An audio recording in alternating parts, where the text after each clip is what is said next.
Buenos días a todos. Vamos a dar inicio a nuestra actividad de enfoques en cardiología. Hoy tenemos el enorme gusto de que nos acompañe el doctor Julián Pérez Villacastín Domínguez.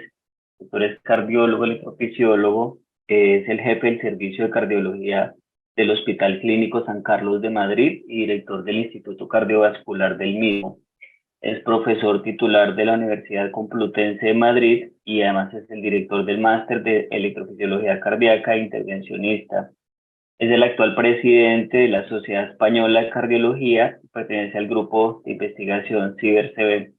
Y hoy nos acompaña con su presentación repaso al diagnóstico electrocardiográfico de las arritmias. Profesor, muchísimas gracias. En nombre del Departamento de Cardiología de la Universidad de Antioquia, le agradecemos enormemente que nos acompañe hoy y por favor adelante. Muchas gracias a vosotros por invitarme y para mí es un placer y un honor el estar aquí con vosotros hablando un poco de arritmias, ¿no? Entonces, claro, me gustaría, a los electrofisiólogos se les tiene habitualmente como gente rara, y es verdad que lo son, la mayoría, pero y que explicamos las cosas a veces de manera que no las entiende nadie, también es verdad. Pero yo ahora con la electrocardiografía me he dado cuenta cómo se puede simplificar. Y entonces me gustaría transmitiros algunos trucos que utilizamos nosotros y ya me diréis vosotros si estáis de acuerdo o no, ¿no? Es increíble, el corazón. Si hacéis la cuenta, late más de 100.000 veces cada día, 2.000 millones de veces a lo largo de 70 años. Esto no hay máquina que lo resista. Yo estoy convencido que se autorregenera, aunque eso está poco demostrado, pero algo tiene que haber. Y late por la chispa de la vida. Y la chispa de la vida la conocéis todos bien. La chispa de la vida depende de unas estructuras proteicas que están en la membrana celular, como veis abajo a la izquierda, con un poro y una serie de proteínas y sensores alrededor. Y esto se abre y se cierra en milisegundos y permite pasar dentro de la célula y salir pues los iones que tienen cargas positivas o negativas. De esta forma se establece el potencial de acción. No voy a entrar aquí en los canales, ni muchísimo menos, pero sí deciros ya varias cosas. Primero, nosotros nacemos cada uno con nuestros canales y están distribuidos de forma diferente en las aurículas y en los ventrículos. Todavía conocemos poco, pero esto hace la hemostasis de la actividad eléctrica en nuestro corazón. Esto es lo que hace que todos tengamos alguna arritmia a lo largo de nuestra vida. Si sumamos todos los potenciales de acción del corazón de las distintas partes, que son distintos a su vez, como podéis ver por la forma, porque los del nodo sinusal y el nodo AV son calcio dependientes, esto hace que estas estructuras respondan a los betabloqueantes, al dietiacén, a los anticálcicos, y no, por ejemplo, a la propafenona o a la flecainida, que son sodio dependientes los canales sobre los que actúan, sobre miocardio auricular y ventricular. Esto nos explica que tengamos cierta selectividad con los fármacos, pero tenemos que reconocer que los fármacos que tenemos son muy malos. Lo primero que os diría es no le pidas al electro más de lo que puede dar. Por ejemplo, un electro muy parecido puede ser normal en una persona y anormal en otra. Y un electro sin la clínica, y esto lo repetiré 1000 veces, no vale para nada. O sea, tú cuéntame, enséñame el electro para jugar, pero cuéntame la historia clínica, porque si no va a ser difícil que acierte. Y os decía el tema de no le pidas más al electro lo que puede dar. Porque, por ejemplo, tú tienes aquí el tiempo que hemos perdido para ver si alguien tiene una onda P mitral o una onda P pulmonale en el electro para saber si la aurícula está dilatada o no está dilatada.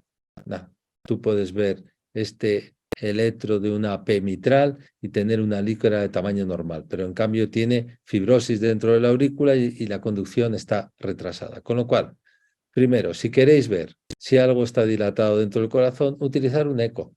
No os fiéis del electro. El electro te puede dar una pista, pero no hace falta tener el electro. Lo que hay que tener es el eco que te va a decir realmente el espesor de las paredes, la dilatación de las cavidades. Y esto vale también para los criterios de hipertrofia.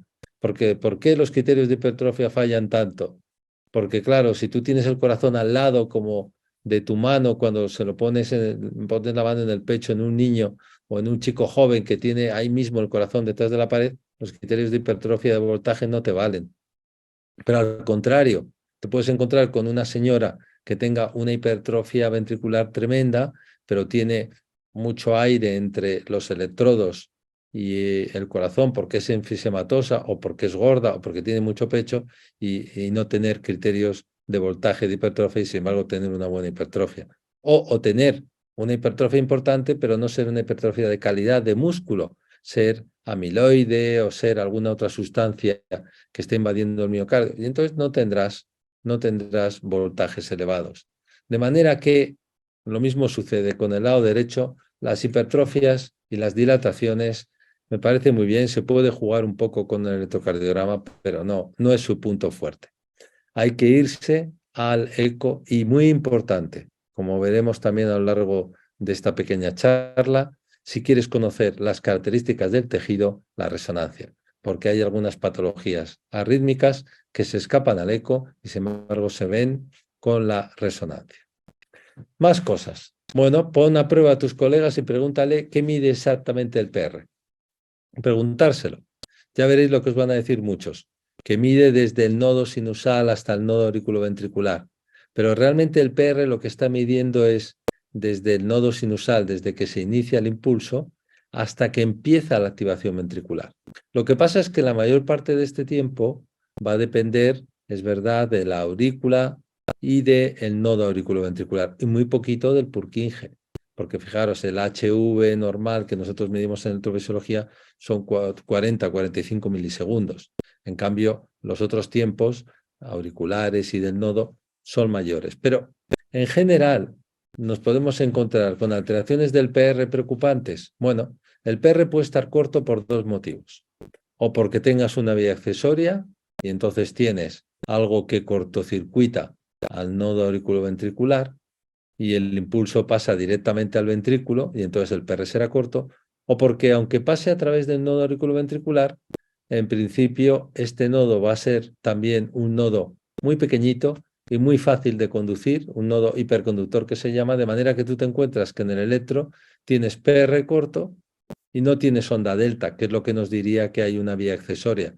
Si no hay onda delta y tienes PR corto, vamos a decir que es nodo hiperconductor. Esto se le llamaba antes Logano-Levin, cuando había algunas taquicardias. Esto en electrofisiología prácticamente no existe, son taquicardias intranodales, pero que conducen muy rápido. Lo mismo que tenéis que tener en cuenta que este paciente, si hace fibrilación auricular, o este mismo que tiene el PR corto sin onda delta, la fibrilación auricular va a tener una respuesta ventricular muy rápida. Y van a ser nodos hiperconductores que cueste mucho controlar con fármacos. Y a veces tienes que amargarle la vida al paciente, ponerle betabloqueantes, digo, sin anticálcicos para intentar controlar la respuesta ventricular. Al nodo auriculoventricular hay que agradecerle mucho porque todos estos pacientes que tienen fibrilación auricular, no sé cuántos en vuestro país, pero en España 1 millón de personas pueden tener fibrilación auricular, estarían muertos si no fuera por el nodo auriculoventricular. De manera que el nodo auriculoventricular hace una labor muy importante, pero a veces es un nodo hiperconductor, pequeñito, hipotrófico, que deja pasar muchos impulsos, pero a veces no. A veces nos encontramos que es un nodo perfecto, porque este paciente está en fibrilación auricular, sin fármacos, y fijaros cómo la respuesta ventricular está muy bien controlada. Solo una cosa, porque me parece que es una terapia bastante poco utilizada. Cuando tengáis una persona mayor que tiene fibrilación auricular con un nodo hiperconductor, a veces no hace falta torturarla con muchos fármacos que le producen un cansancio tremendo. Probar vosotros si queréis los betabloqueantes. Parece que se te ha subido alguien encima cuando vas subiendo una escalera. En algunas personas producen ese cansancio. No, es muy fácil. Electrofisiológicamente bloqueas el nodo, implantas un marcapasos, tienes controlada la respuesta ventricular y le puedes quitar los fármacos, excepto en la anticoagulación. Pero el resto ya no va a necesitar fármacos y en mi experiencia esto suele ir bastante bien. Aquí, como os decía, para distinguir el nodo hiperconductor de la vía accesoria, pues te vas, por supuesto, a la onda delta. Cuando tienes PR corto y onda delta, eso es un Wolf, es una vía accesoria, es un comportamiento distinto. Pero volvamos al PR. El PR puede estar largo, porque el nodo auriculoventricular sea muy perezoso. Y esto es, por ejemplo, un bloqueo AV de primer grado. ¿Esto da miedo? No. Cuando está actuando el nodo y los bloqueos están avisándote, en general no son peligrosos. De manera que nos podemos encontrar, por ejemplo, aquí, que el PR se va prolongando y hasta que una onda P se bloquea. Bueno, es el típico Benkeback, no es peligroso. Trucos para el Benkeback. Fijaros en el primer latido conducido, que es, no, perdón, después de la onda P que debía estar aquí bloqueada, el primer latido conducido es este, y comparar este PR con el último conducido. Si realmente es más corto el primero que el último, está claro que es un Benkeback o algo parecido. Y ya está, no hay que pensar más. Pero estar atentos cuando no se alarga el PR, como en este caso. Fijaros que esta onda P de aquí en medio se ha bloqueado, pero los PRs anterior y posterior al bloqueo son iguales. Ojo, porque aquí esto ya no se comporta como un problema del nodo. Aquí es el cable del GIS que está roto. Y es como el cable de nuestro celular cuando no carga, que de repente lo mueves un poquito carga, cuando lo dejas de mover no carga, y esto puede hacer que el bloqueo sea brusco, súbito, suele ser un bloqueo distal al nodo auriculoventricular, suele ser un bloqueo gisiano y puede producir mucho más problemas porque, entre otras cosas, el ritmo de escape será más bajo.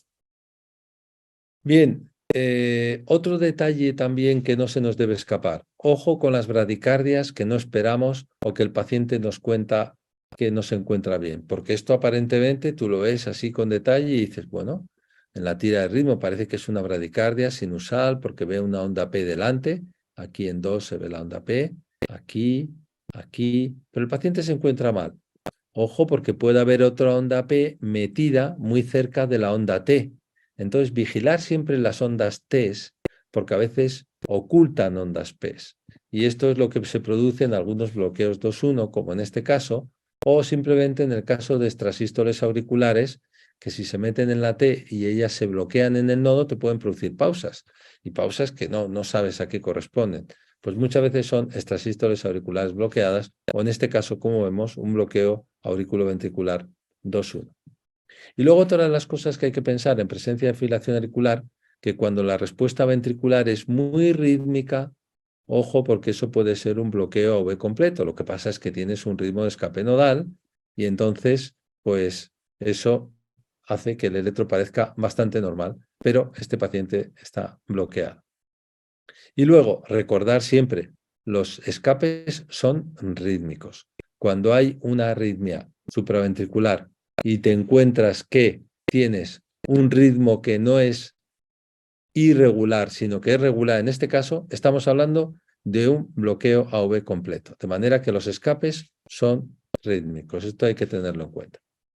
Y otra cosa también que me gusta recordar es que te confías con los bloqueos, porque tú ves a este paciente y dices, hombre, está lento, está muy lento, está a 30 latidos por minuto, pero está estable. Venga, vamos a avisar rápido para que le pongan un marcapasos. Ojo, fijaros aquí cómo van las aurículas, a toda velocidad, a 100 y pico latidos por minuto. La aurícula en los bloqueos nos dice lo mal que está el paciente. Hay mucha descarga de adrenalina aquí detrás. Y no os confundáis porque a veces estos pacientes no se mueren por el bloqueo, se mueren porque no tenemos un desfibrilador cerca, porque lo que hacen es torsades o hacen fibrilación ventricular secundaria a la bradicardia. Y esto, la única forma de tratarlo es el desfibrilador y, por supuesto, poner un marcapasos, aunque sea transitorio, externo, lo que queráis para acelerar su frecuencia cardíaca, porque muchas veces en estos bloqueos distales, ya sabéis, la isoprenalina vale un poquito, la atropina nada, incluso puede empeorarlos, pero lo más importante es el marcapasos temprano. Ahora, la parte más importante del electro, ¿cuál es? El QRS, sin duda el QRS. ¿Por qué?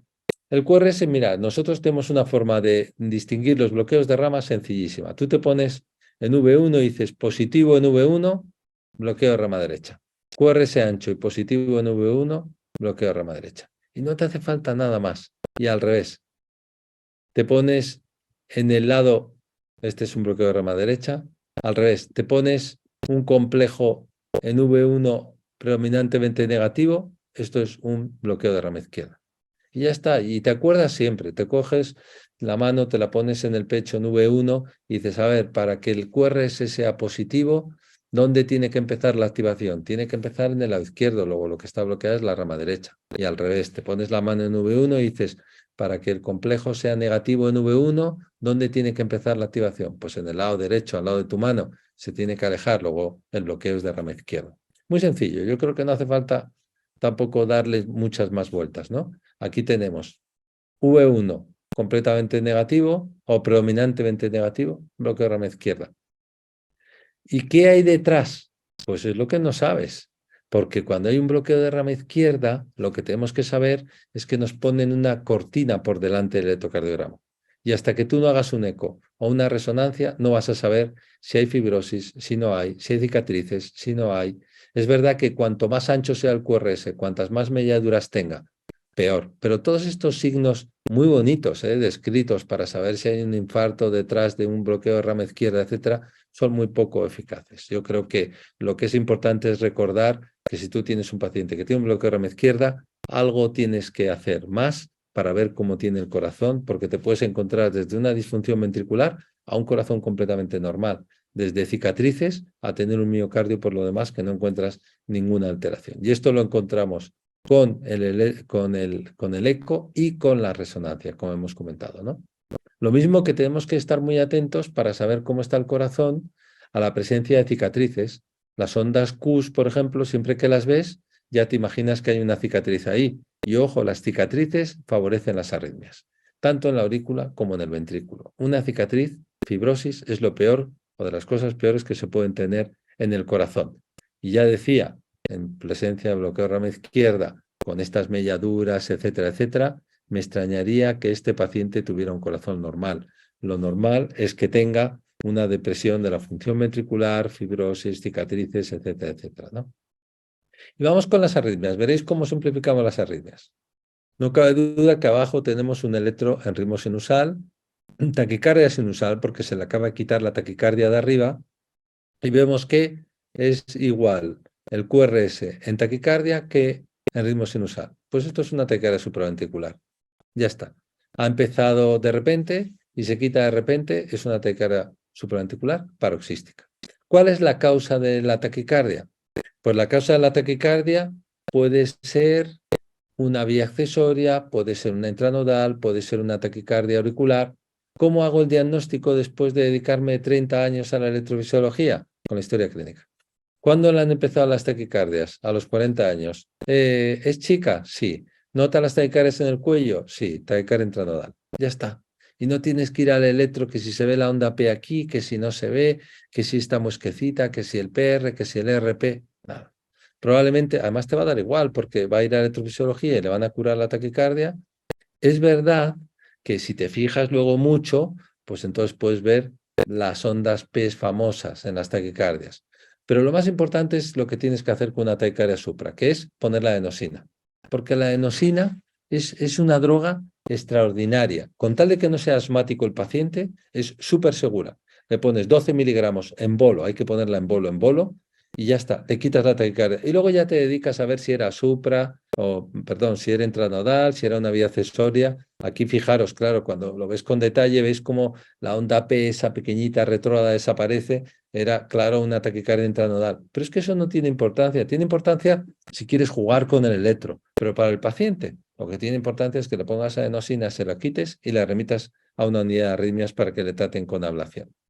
Hombre, hay que estar atento cuando se quita la taquicardia, porque en este caso veis que se quita, le hemos puesto también adenosina y aquí aparece un Wolf precioso. Pues entonces ya está claro que esto era una vía accesoria, esta era taquicardia ortodrómica, se le quita y ahora conduce otra vez la vía anterogradamente, ¿no? Siempre comparar el electro con taquicardia, el electro sin taquicardia, para ver si hay ondas delta, que esto sirve porque luego comparas también los QRS y ahí puedes ver dónde estaba la onda P escondida, si estaba dentro del QRS o muy cerca o estaba en el ST. Y puedes jugar a hacer el diagnóstico diferencial, pero que no tiene mayor importancia. Pero es que en cualquier taquicardia, tú le pones a esta taquicardia que no sabes lo que es, está a 150 latidos por minuto, puedes sospechar que es un flúter común, pero le pones adenosina y quitas los QRS del medio y inmediatamente ves que efectivamente es un flúter. Ya está, pues entonces ya sabes que el flúter, ¿cómo lo vas a quitar? ¿Lo vas a quitar con fármacos? No. Si es que los fármacos antiarrítmicos que tenemos son malísimos. Fijaros, cuando hablamos de la amiodarona, flecainida, sotalol, propafenona, ¿en qué situaciones los tenemos prohibidos? En cuanto hay cualquier problema de cicatriz, etcétera, tenemos casi todos los fármacos menos la amiodarona prohibidos. Y en cambio la amiodarona pues produce muchos problemas. De manera que los fármacos antiarrítmicos no cabe duda que no son los que nos gustaría tener. Y en las unidades de arritmias yo creo que es en los sitios en los que utilizamos menos fármacos antiarrítmicos. Esta arritmia, por ejemplo, el flúter de la izquierda, ¿veis cómo es una reentrada alrededor del anillo tricúspide? Tú ponle ahí fármacos antiarrítmicos para que vaya más lento todavía. Pues haces que la arritmia no se acabe nunca. Es como si a un piloto de motos le dices, vete más despacio, pues no se va a caer nunca. Entonces lo que hay que hacer es cortar eso por lo sano. Si quieres quitar esta arritmia, tienes que dar un choque eléctrico. Y si la quieres curar, tienes que hacer una ablación del istmo cabo-tricúspide. Pero todos tendréis la experiencia, que basta que digas eso para que luego se quite con amiodarona. Pero la mayor parte de las veces con amiodarona o con cualquier otro fármaco antiarrítmico, la arritmia se enlentece, consigues que el flúter, en vez de ir a 300 vueltas por minuto y con una respuesta ventricular 2.1 a 150, pues vaya a 200 por minuto la aurícula y a lo mejor te encuentras que se conduce 1.1 al ventrículo y empeora la arritmia, ¿no? Lo que se llama flúter 1C o flúter por amiodarona. De manera que, desde luego, en el flúter, cardioversión y ablación. Y yo os diría que en el resto también. Las vías accesorias se curan con radiofrecuencia.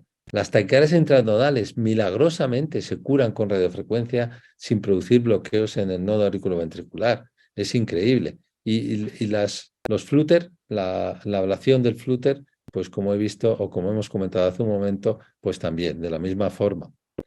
Ahora vamos a pasar al otro lado que me parece mucho más interesante, porque aquí veis el electro en ritmo sinusal arriba y la taquicardia abajo. Ahora la taquicardia ya no es tan parecida, ahora el QRS es ancho. Entonces aquí ya empezamos y entramos en otro problema distinto. ¿Por qué?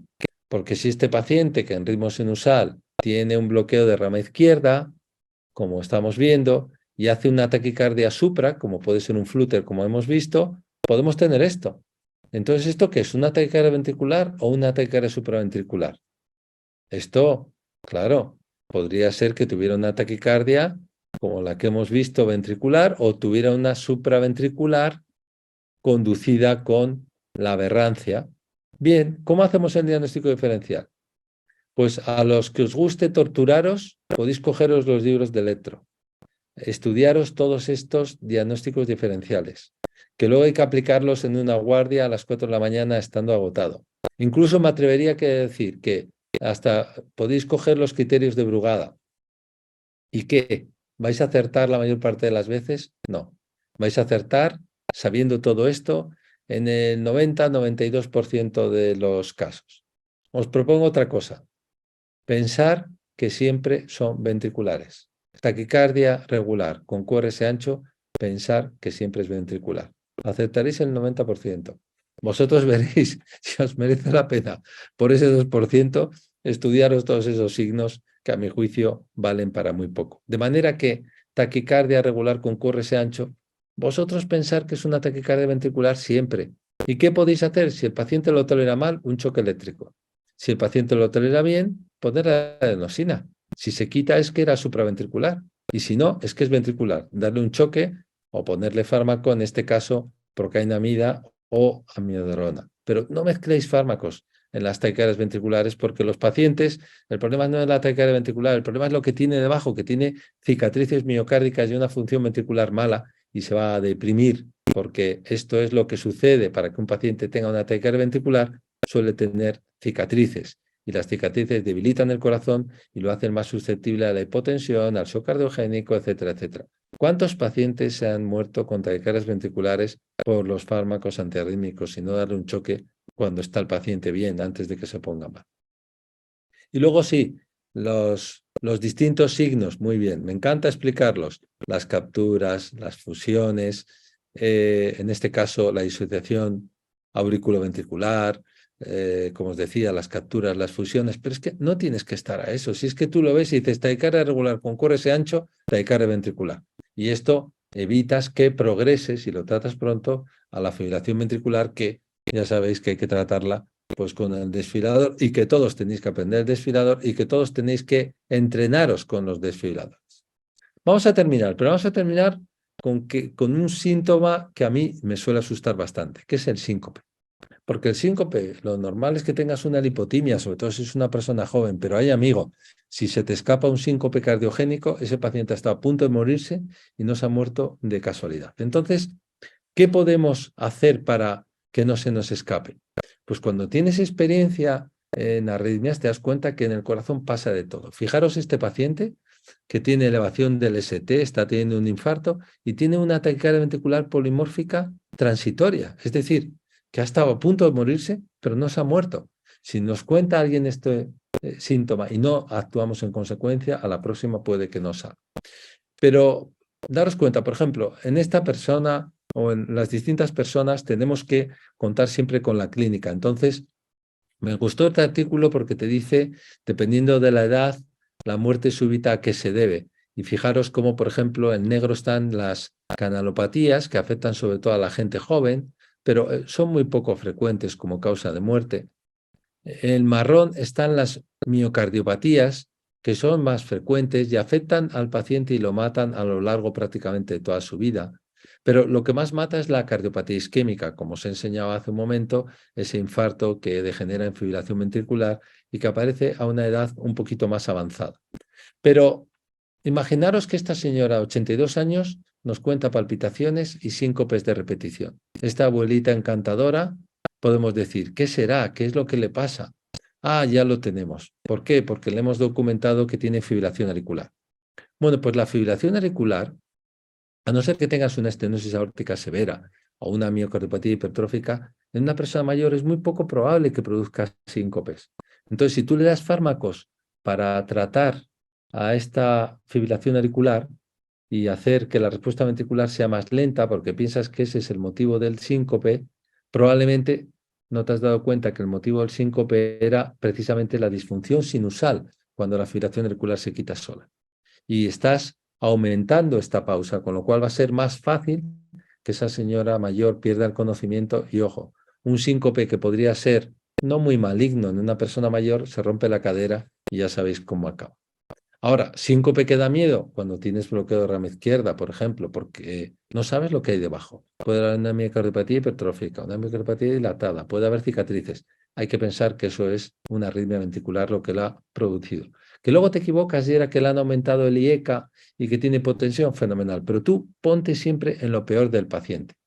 O en este caso, que vemos el electro y decimos, Dios mío, tiene una cicatriz inferior, tiene ondas Q en cara inferior, tiene una cicatriz anteroseptal que llega hasta V4.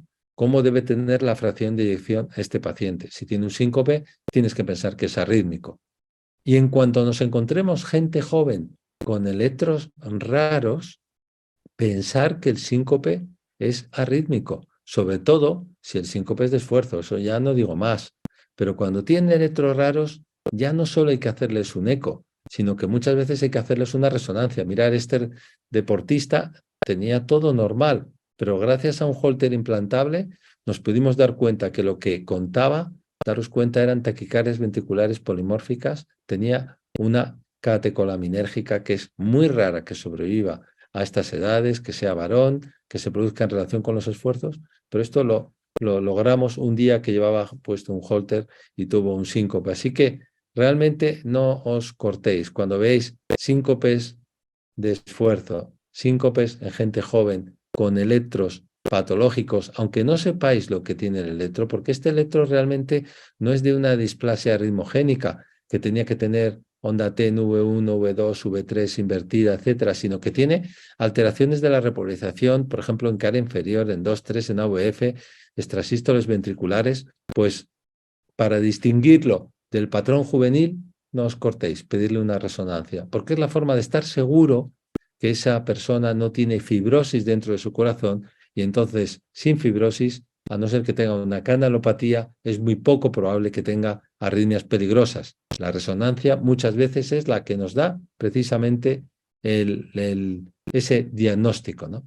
Está claro que hay que fijarse en el QT, porque es otra de las causas de síncope en personas jóvenes por canalopatía, y hay que, esto es la torsad que puede producir el QT largo, y hay que fijarse, por supuesto, en el brugado.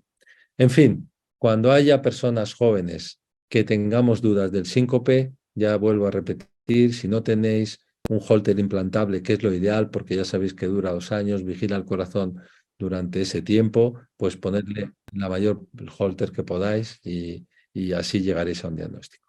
Y esto es lo que quería contaros, un poco a bote pronto, algunos de los trucos que utilizamos, algunas de las formas que tenemos para simplificar la electrocardiografía y espero que por lo menos algo hayáis aprendido. Y estoy abierto a cualquier comentario o discusión que queréis que entablemos. Buenos días. Si los pacientes con alteración de la conducción que hacen torsades de puentes, aparte de desfibrilar, ¿se debe asociar magnesio? Sí, si queréis el magnesio, por supuesto, es inocuo y puede venir bien, pero no os va a salvar de llevaros un mal rato. Jorge dice, en estos pacientes con cicatrices en electro y sintomáticos de falla cardíaca, ¿podemos iniciar ISGLT2 mientras se logra el eco, además de así estar afrontando inflamación, oxidación y fibrosis miocárdica? Sí, qué optimista eres. ¿Te crees en todas las acciones de estos fármacos?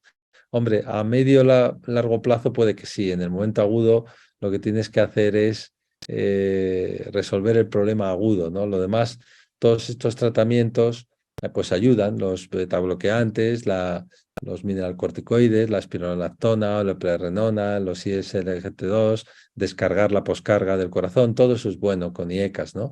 Pero bueno, de ahí a que actúen mucho sobre la inflamación, la oxidación y la fibrosis miocárdica a corto plazo, yo no lo veo. Pero a medio yo creo que sí. 50 años con Doctor taquicardia Pérez. auricular en varias formas, con bradicardia de 50 asintomática y QS en cara anterolateral. Mientras se logra completar estudio, ¿se puede iniciar ISLGT2? Ah, bueno, es Jorge. A Jorge le debe gustar mucho estos fármacos. Ya digo que yo creo que antes hay otras cosas que hacer, a lo mejor más activas, ¿no? Con el paciente. En el chat hay una pregunta, doctor, si tiene algunos tips para reconocer problemas técnicos. ¿En el electro? Sí, Sí, señor. sí. Hombre, todo lo que son interferencias, por ejemplo, lo que hay que estar muy atento, me hubiera gustado presentaros algún electro que tenemos muy interesantes de interferencias que parecen cualquier arritmia. Y aparecen los QRS ahí entre toda la interferencia regulares. Entonces siempre fijaros en los QRS y si son regulares a pesar de que todo el resto del electro está alterado, muchas veces se trata de una interferencia. Y si lo estáis viendo mientras se hace el electro, lo más fácil es tomar el pulso al paciente y no tener en cuenta lo que está registrando el electrocardiograma.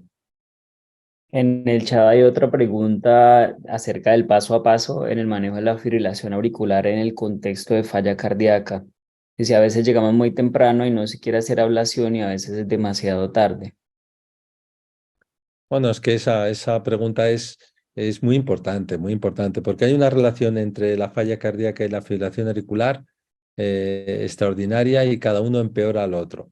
O sea, los pacientes con fibrilación auricular y fracaso cardíaco evolucionan mucho peor que los que tienen fracaso cardíaco solo o fibrilación auricular sola. Entonces, es de las cuestiones en las cuales hay que actuar rápido. Y aquí no tenemos fármacos, porque si ya tienes pocos fármacos para el tratamiento de la fibrilación auricular, cuando hay disfunción ventricular sistólica, cuando la función ventricular está muy deteriorada, es que no tienes prácticamente fármacos excepto la amiodarona. Como tenga efectos secundarios, ya vas mal, porque el dofetilide no funciona mucho, el sotalol tampoco. Entonces, lo que hay que tener es un buen centro ablacionador para entrar pronto.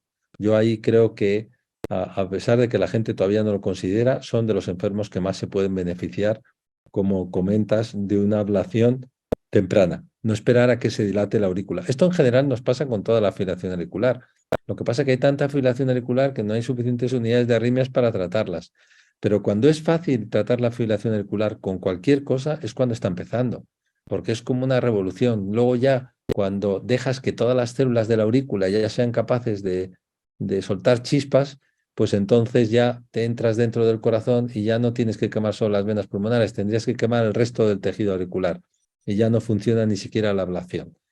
Entonces hay que ir cuando la fibrilación auricular está empezando, cuando es paroxística, cuando el paciente tiene muchos episodios en el Holter y cuando la aurícula es de tamaño normal. En esos casos, confiar en la ablación porque va muchísimo mejor que los fármacos y esto está ya demostrado en muchos estudios.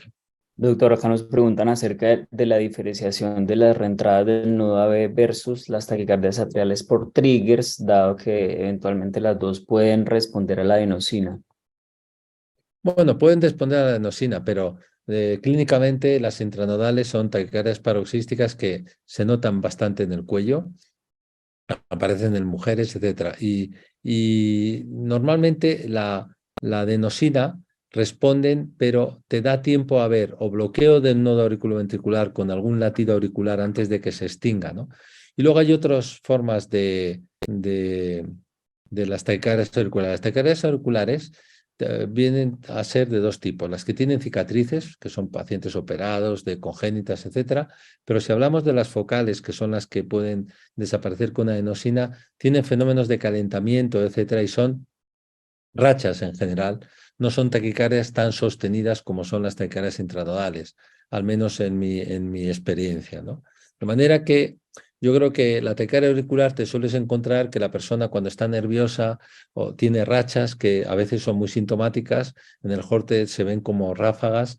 Cuando en una intranodal engancha la taquicardia, generalmente suele ser una taquicardia sostenida que dura varios minutos y se suele quitar o bien cuando haces maniobras vagales, toses, te agachas, etcétera, o bien con los fármacos, ¿no? Pero bueno, el diagnóstico a veces puede ser difícil. Si tú puedes ver las PES, pues claro, las ondas PES te dicen de dónde viene la taquicardia, pero si una taquicardia tópica que sale de la unión, una taquicardia auricular ectópica que sale de la parte baja de la aurícula y muy cerca del nodo AV, pues es muy difícil de distinguir, francamente. Doctor, acerca de la utilidad en el diagnóstico para las taquicardias, sobre todo ventriculares o de complejos anchos, con la adenosina, movimiento diagnóstico, y acerca de la importancia del seguimiento electrocardiográfico para los fenómenos dinámicos, así en general está la pregunta. Los fenómenos dinámicos no sé muy bien a qué. En las taquicardias ventriculares, o sea, una taquicardia regular de QRS ancho, tú le pones adenosina. Entonces, si es aberrancia o es una taquicardia que utiliza una vía accesoria, tanto ortodrómica como antidrómicamente, que antidrómica yo creo que no vais a ver muchas porque son excepcionales, o es una intranodal con aberrancia, ya te digo, pues se va a quitar con adenosina. Si la pones bien, la adenosina la va a quitar. Si es una taquicardia ventricular, aunque hay taquicardias ventriculares que responden a la adenosina, lo normal es que no se quite. Entonces tú lo que tienes que utilizar es la adenosina bien puesta, y bien puesta significa que el paciente note esa sensación de ahogo que dura 2 o 3 segundos. Si no se quita la taquicardia, es un dato más para pensar que es ventricular. Ahora ya vete a un fármaco que sea amiodarona, procainamida o dale un choque de baja energía y le quitas la taquicardia y ves lo que hay debajo. Y luego estar atentos a los cambios dinámicos del electro siempre, siempre. Yo siempre digo, por ejemplo, la isquemia se diagnostica con 2 electros, uno con y sin dolor. Y no hace falta ni ser cardiólogo, se lo enseñas a tu hermana y le dices, a ver, mira a ver si hay diferencias entre estos 2 electrocardiogramas. Si has mantenido las pegatinas puestas en el mismo sitio y has hecho un electro con y otro sin, a cualquier diferencia que haya en el ST, en la onda T, etcétera, piensa que es isquémico. Y así es como se diagnostica la isquemia en el electro, si tienes la suerte de poder tener eso. Y luego los cambios dinámicos son muy importantes porque puedes ir viendo lo que pasa. Efectivamente, después de quitar la taquicardia, te puede ayudar para el sustrato. Si tiene un Wolf o si es una taquicardia ventricular, la quitas y ves que tiene una cicatriz el paciente, pues ya sabes que tiene o habrá tenido un infarto antiguo, etcétera, etcétera. Doctor, acerca de la importancia de la inteligencia artificial para la interpretación del electrocardiograma. Pues claro, esto está llegando porque es una cuestión de información, pero mucho tiene que avanzar porque tal y como están interpretando los electros, las máquinas que tenemos hoy en día, que no dan una, por lo menos aquí en España, yo creo que todavía les queda. Pero sí, va a ser la inteligencia artificial, en el momento que metamos muchos datos, va a hacer muchísimo. Y si añadimos ya datos clínicos, pues entonces ya va a ser el remate. Va a haber muchas cuestiones en las cuales la inteligencia artificial nos va a superar. Pero como dice un libro yo creo que es de Harari, me parece que es, dice, o no sé si es de Eric Topol, ahora mismo no estoy seguro de quién lo dice, pero me encantó la frase. Dice, si un médico es o puede ser sustituido por un robot, es que se lo merece.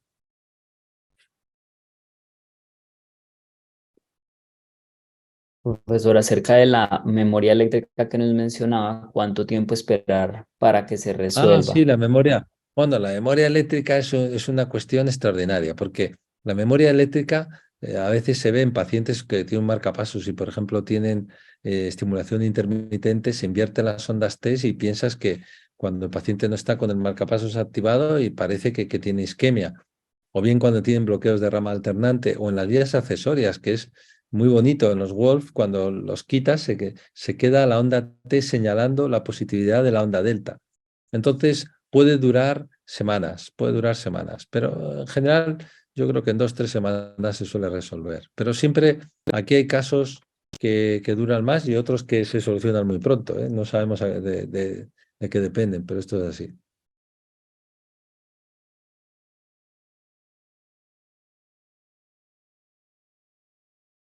Hay una pregunta acerca de la preferencia, digamos, de algo que nos dijo ahora, es del uso de adenosina como primera medida y no de las maniobras vagales. Si hay algún comentario respecto a eso. Bueno, han hecho un estudio, unos médicos de urgencias aquí en Madrid y me gustó mucho porque dio bastante buen resultado las maniobras vagales. Pero las maniobras vagales tienen que ser el Valsalva este invertido que llaman, que es que haces Valsalva, te sientas en una silla y te echan para atrás para que levantes las piernas. Y entonces o soplas el Valsalva puede ser apretando o soplando sobre una jeringuilla cerrada y entonces tenía una tasa de éxito del 50%. O sea, yo creo que siempre hay que intentar el masaje, vamos, las maniobras vagales, pero a ver hasta dónde llegas con las maniobras vagales. Yo creo que tienen que ser Valsalva, Valsalva con las piernas boca arriba, o sea, inclinándote hacia atrás, como publicaron en el Lancet. Pero yo, por ejemplo, el masaje del seno carotido a lo bestia, cada vez lo veo menos, ¿eh? Aquí tuvimos un caso de una rotura de placa carotidia y luego, desde luego, la compresión ocular y todas estas cosas que parecen torturas, como es meter la cabeza en agua helada, etcétera, eso ya me parece que está fuera de lugar. Si tienes adenosina, es mucho mejor la adenosina.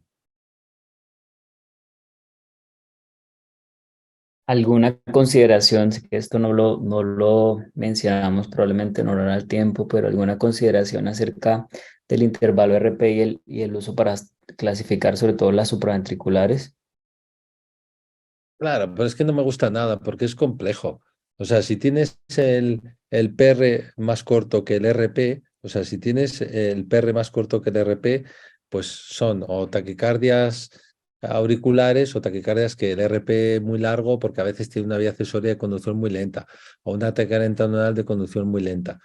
Pero es que no merece la pena entrar mucho en eso. Y si tienes RPs cortitos, pues quiere decir que del ventrículo a la aurícula sube muy rápido, bien por el nodo, porque es una intranodal, o bien por una vía accesoria, porque es una taquicardia ortodrómica. Pero me resulta que interesante que la gente lo entienda, que se haga el dibujo con papel y lápiz en su casa y lo entienda. Pero bueno, luego no hay que estar dándole tantas vueltas a cuál es el diagnóstico exacto de la taquicardia. Lo que hay que hacer es solucionarle el problema al paciente y eso se soluciona la mayor parte de las veces con adenosina, ¿no? O con maniobras vagales, como decíais antes. Yo creo que ya cubrimos las preguntas más representativas, doctor. No sé si hay algún comentario final, si no, le agradecemos enormemente su tiempo y la disposición para las preguntas. Bueno, pues que el comentario es que me da pena no saber cuántos estáis, qué interés tenéis, que seguro que es alto, no, me da pena no veros las caras y me encanta vuestro país, que sepáis que tenéis un país extraordinario y que seguro que tenéis un conocimiento también extraordinario, como conozco muchos cardiólogos que así lo tienen, de que viven con vosotros. Y que nada, que a estudiar y a trabajar, que es lo más importante, y quitar las cosas que no sirvan en electrocardiografía. Si ves que no sirven, quitarlas del medio y ya está. Es mucho más sencillo de lo que parece. Muchísimas gracias, doctor, por esos mensajes y que tenga un excelente día.